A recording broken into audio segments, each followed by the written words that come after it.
as Mirko mentioned also, that we deny the flexibility of Luke or Beloyski. We mentioned it in the cast, but it could be something else.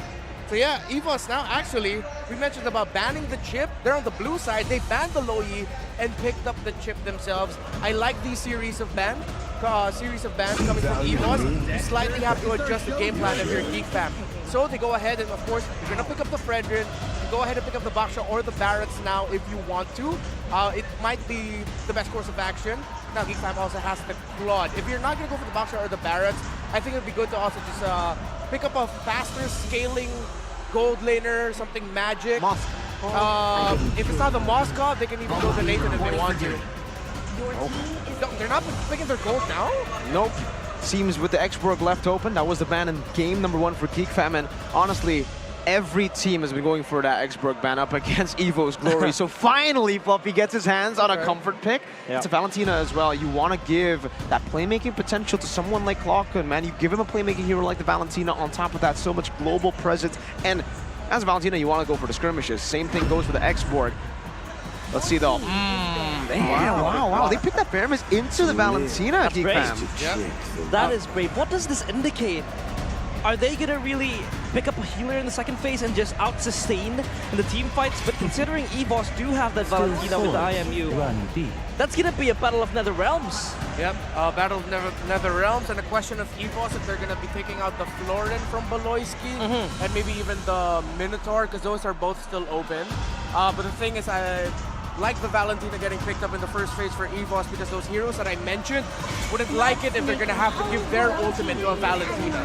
So Evos do ban out the Florin. Question now is, will that be a Mino ban, or will Evos be happy with giving it to Geek Fam because they have the Valentina?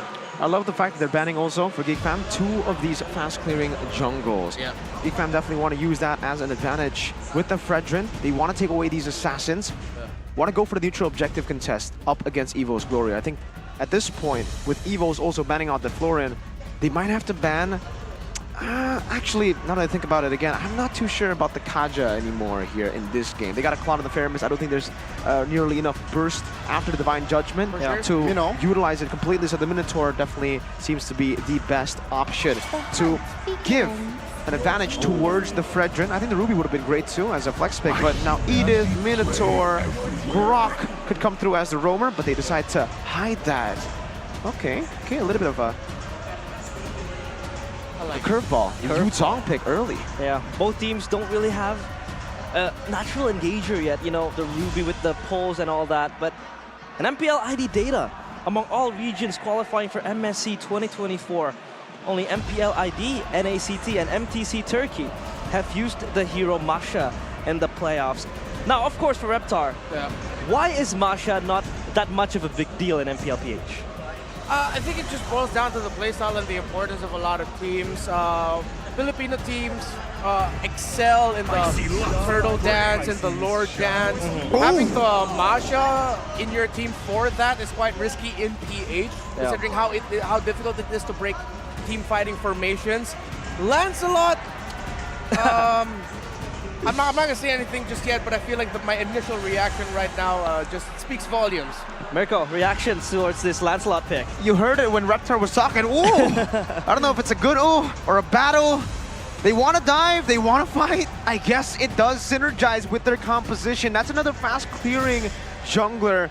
But now Geek Fam, they can go for that Grok that can invade early on. Look for that initial start of the game. They go for the Minotaur instead though, so they actually want Evos to dive on them.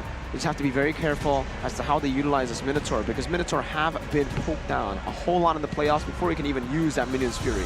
Very strong two supports, right? With the Nether Realm, with the addition of that Motivation Roar and Minion Fury, so that adds more depth when controlling team fights as expected from Geek Fam. Yeah, the Filipino in me is looking at the draft right now of Geek Fam and liking it a little bit more. We barely see Lancelot in the Philippines for a reason. Up against a team that has a Filipino roamer leading the charge. And I know he's been here in Indonesia since Season 10, okay? I understand. But you can't escape the Pinoy playstyle. The chip as well, man. I really like the chip for Evo's Glory. I like that at this point in game number 2, it seems like they just want that early game. They've been a team that have been able to utilize both early and late game, but now It's all on that early game once again, just like in game one, but it is even riskier. Will the people's champion, the heroes, escape 5 seconds the till pits the of enemy hell, reaches or will the Geek Fam battlefield. secure the Smash them. 2-0? Back we go to the line of Dawn in Geek Fam against Evos. Welcome Let's to see, Land of Dawn. Legends. Evos Glory should break the momentum here and now. Meanwhile, Geek Fam, they're comfortable, but their job is not done. So initially, as we get into the game, as we want to talk about the drafts even deeper, we get to the point where CC, again, has been the keys to victory, has been the main factor as to how Evos Glory are able to take their games. Look at their composition now. They lack a whole lot of CC, right? The X-Borg, no CC. It's Dreams and Clocken. That's the two CCs, and it's not even like big game-changing CCs that they've been able to utilize on the Minotaur, the Tig, the Edith, Master Assassin still for Chidera and Brands. That's my question then. How do they really create this big engage towards Geek Fam? Will they be banking on a clutch IMU, or will they have something else in their pocket? I think it's a mix of both, honestly. They want to use that IMU to steal away these Netherrealms, this Minotaur as well, with that Minion's Fury, but mainly how they're going to be able to look for these pickoffs is through that shift, that map control of his, where he can rotate across the map very, very fast, teleport, put that shortcut down, and then overwhelm Geek Fam with damage. It's kind of like what Geek Fam were doing to them with that Masha, with that composition earlier, but they had CC. That's the difference now. For Evos, they're just poking Geek Fam. Pokes are in the name of the game for Evos Glory, but they have to be weathering the first few minutes because from the looks of it, Geek Fam, they do also have that strong skirmishing power. When this Yuzong is online, the BDF can always ensure that you have a great opening, especially when you also have Beloyski with the Minotaur. That, you know, knock-ups will be insane for Evos to handle. Claw is already annoying earlier in game number 1 without the sprint. Now with the sprint, especially up against a Lancelot, the Cloud's already really, really good at dodging away from the Lancelot assassination. Geek Fam looks like they are down a level to Claw and Fluffy.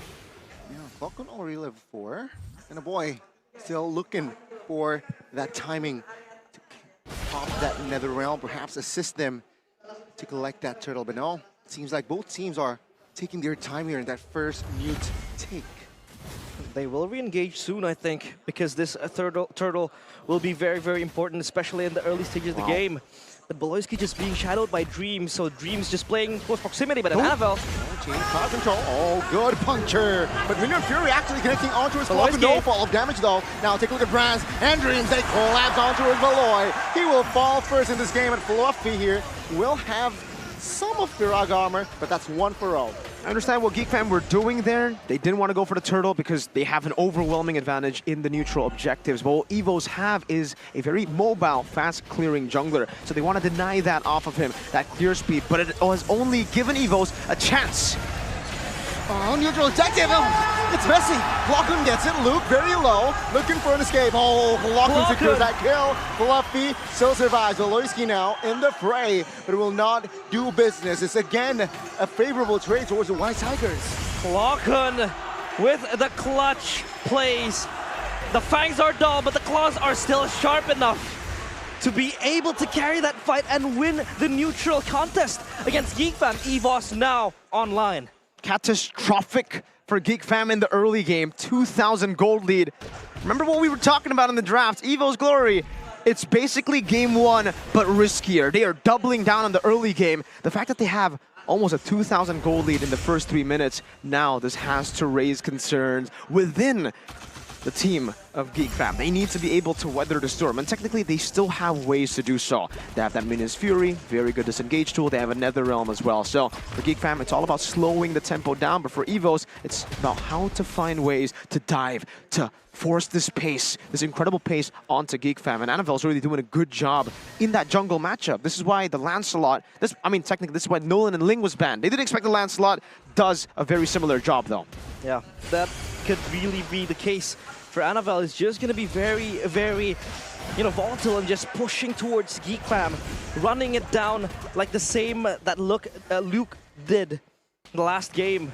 But for Evos, I feel like they have everything in their hands. You're just playing the slow, and Dreams will have that shortcut to pop So it will never be like a 2v2. It will just instantly become a 2v4. And when you have this Lancelot just flying into you, you have then maybe Clocker with a clutch steal, with a clutch IMU. That could just turn the tables around for Geek Fam. So Geek Fam, they need to be on the lookout, especially for Luke. Teams your dreams though. Crash course. Just on towards your boy. Both teams just hovering around here looking for potential trades, but let's see here. The turtle fights. The second turtle fight. Geek Fam, again, taking their time. Both actually, Evos Glory. Take a look at Lancelot moving top side. Klokun takes another round. It seems again, both teams not committing on towards a big fight just yet. They're not really interested in just running towards the skirmishes. Wow. I feel like they're just playing it safe because they know Geek Fam do have that tool as well. But Chadera! Oh, Annabelle, sneaky one! They would thought Annabelle would be around the turtle, but he went... What? Annabelle! The shortcuts! Retribution connects, Evos Glory secures it. Now Geek Fam, they are running for the hills. Take a look at Luke, soaking damage, taken down. Evos Glory, poetry in motion. Perfectly done, perfectly executed. That ultimate of Annabelle might as well be the perfect execution because that's what they were able to do. My goodness, that was masterful. Playing around the turtle, knowing that Geek Fam will not be able to force this with Evos having such a big lead at the start, and the forced error was just so... Oh my god, that was a nerdgasm for sure for Mirko, man. I was already like shaking my head during that play because it was just so good. They knew that they had a teleport. They knew that Geek Fam cannot force the turtle, and they knew that if they kept on posturing aggressively, Geek Fam would think that the Lancelot is around them. Yeah. They would completely forget that this Lancelot can take the shortcut. So can Brands. They get rid of Chadera, and then it's a man advantage 5v4 on top of the big level lead that Annabelle has. And he got the turtle. I don't know how he got the turtle, but he got the turtle. He was already ahead, but my god. Wow, Evos. It felt like Annabelle was playing Ling, the way that he was able to kill Chadera up top and then he just sprinted down bottom. But it's all, of course, due to the fact that they have the shortcut and he was keeping it for that clutch moment to win the turtle battle. And now up 4-0 in the kills department. Now, Geek Fam, how do they respond towards Evos' aggression? Well, it's back again to that forcing of slow tempo, but it's tough for Geek Fam, because the thing is, even if they try to force that forced tempo, they go and clear out these side lanes, they give Chadera and a boy some space to farm. Evos are completely fine now, just with that 5,000 gold lead as well. If both equally scale up to the 10th minute with this gold lead still being in favor of Evos, Evos will reach their mid-game power spike way faster than Geek Fam will reach their power spike, and that'll end up with Evos being able to control the map even more. Remember, this is a chip. This is not a normal snowballing game. This is an Evos Glory full double down on an early game with a chip. The snowball might be a bit too tough for Geek Fam to handle, but again, Geek Fam, we've seen them pull off crazy miracle comebacks, and it will be the same here. They will need to do that. They need to find a miracle. Yes. All three. Last turtle here, right? 5,000 gold lead. Perfect turtle for Evos Glory's side. And Geek Fam, for now, they know they will not take unnecessary fights. Let's just wait it out. It's a 6,000 gold lead, mind you, in 8 minutes. So yeah, things are not looking good here for Geek Fam. But they know they're ready. They will farm, especially for Chadera. 3 items, maybe then they will be ready to fight. At this stage of the game, they don't really have the capability to fight back and just out-skirmish Evos in a 5v5 or even a 3v3. But what are the timers of Geek Fam? What are they waiting for, Mirko? Chadera for his 3-item power spike dreams. The shortcut as well. That's a good start onto Chadera. Chadera placing the wet BMI will save his life, but the turret will fall. Annabelle almost catching a body, but Bloisky will fall. Now taking to the backside, it's actually Black Dragon form trying to distract. Wow. But 2 members are already down, and they will add 1 more. 3 members out. They either slow it down or try to match that fast pace, but if you do, the odds are against your favor. Evos, Annabelle is online, 14, 4 levels ahead of Ray. Yikes. Annabelle is just rolling with the snowbally lead that he has. He's just out jungling Ray, especially as a Lancelot. He's just playing it so swimmingly. Now for Evos, they have all the advantages that they need to close out. I mean, they have the side lanes pushing up. Chadera is forced to answer and address the lanes pushing towards him, and you also have Fluffy just in the side lanes constantly pressuring you. So Geek Fam, they're split up. They either want to fight back or they just want to try to allocate the side laners to clear up the waves up top and down bottom. I mean, allocating the gold towards the Claude has been what they were trying to do the whole time, right? But at this point, I think they might just have to sacrifice these tier 2 so that they can actually get the farm that they need. If the tier 2 still are up, Geek Fam can actually just play in the enemy jungle, force these sandwich plays. By the way, Annabelle is level 15 at the 10th minute of the game. This is an MPL ID Season 7 throwback, kind of, from the assassins, the marksmen in the jungle, from being able to farm up to level 15 at 10 minutes. So, yeah, this snowball is getting out of control. They're almost beating the clock with that gold lead, 9.5 in 10 minutes. That'll mean that Geek Fam are going to be placed in a very similar position that they were able to force Evos on in Game 1. It's all about waiting for a mistake at this point because this control is overwhelming. Yeah, just like what Mirko mentioned, deja vu of game number 1. Back then it was Evos waiting for a mistake to happen. Now it's Geek Fam on their knees looking for something that they could leverage. But Evos, it looks like they're playing a flawless game. They're able to just allocate the neutral objectives, they win it out, they fight systematically and using their ultimates in a way that it will be so advantageous towards them. This shortcut has been very clutch for Dreams to just help and, you know, have a teammates corral behind him, try to look for a fight, and it's just going well for Evos Glory. Dreams though. Let's see here, looking for an engage, perhaps looking for information. Geek Fam still killless, and Evos Glory still deathless. Lord is marching bottom side. And also do know that earlier on, we talked about, Reptar talked about Chip being left open, and now take a look at the value that Evos Glory is giving. Now Dreams though with an engage, potentially Chidera still holding on, dealing damage. But Geek Fam, this is the first Lord. I'm sure they will take care of this first Lord, no problem. Luke is looking for an engage. Oh, Annabelle jumps in. This might be almost a mistake there. And Geek Fam still holds their ground. Fleet footwork from Annabelle is just bouncing left and right. Luke! Oh my, the damage is enough! Annabelle, what the heck?